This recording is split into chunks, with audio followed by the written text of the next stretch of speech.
Welcome top news today. As a new Washington Post report about Jared Kushner notes, it's not unusual for foreign governments to seek ways to leverage White House staff members. So the fact that at least 4 countries tried to do so with President Trump's son-in-law wasn't a complete shock. What's more troublesome for Kushner and the White House, though, is how much easier he might have made it. The main disclosure of the Post's new report is that the officials from those countries, China, Israel, Mexico and the United Arab Emirates, have discussed ways to manipulate Kushner. The discussions were shared with the White House after National Security Advisor H.R. McMaster in spring 2017 requested all such intelligence involving White House staff members. Unsurprisingly, their efforts focused on Kushner's complicated business dealings and financial difficulties of his family's business. But beyond that head-turning revelation are a couple of sections worth emphasizing. The first is about Kushner's failures to run foreign contacts through official channels. We knew that the senior White House advisor had updated the foreign contacts on his security clearance form, known as an SF-86, multiple times after initially not disclosing them, and that this could be problematic. The new report says he also did not coordinate foreign contacts through the National Security Council, which is in charge of foreign policy matters, and that Special Counsel Robert S. Mueller III has been asking about the protocols Kushner used in setting up those phone calls. That's an especially juicy subplot, because it suggests that Kushner was holding calls with foreign leaders effectively off the grid.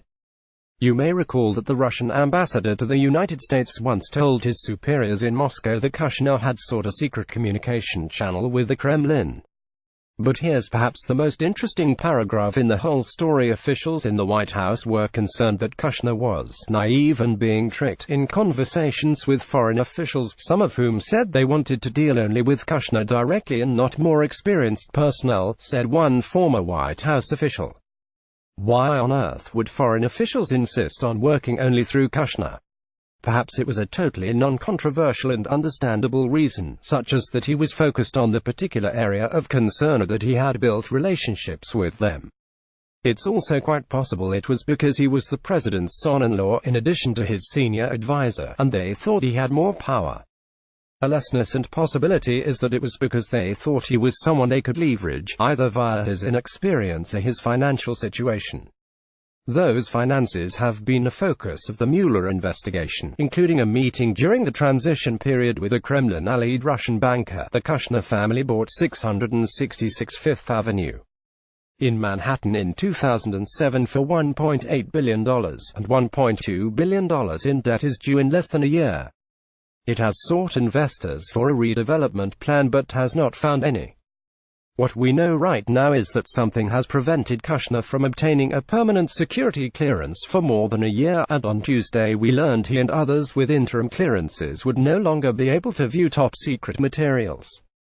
That's a big setback for Kushner, who has been able to read the highly sensitive president's daily briefing and was reluctant to give up his access.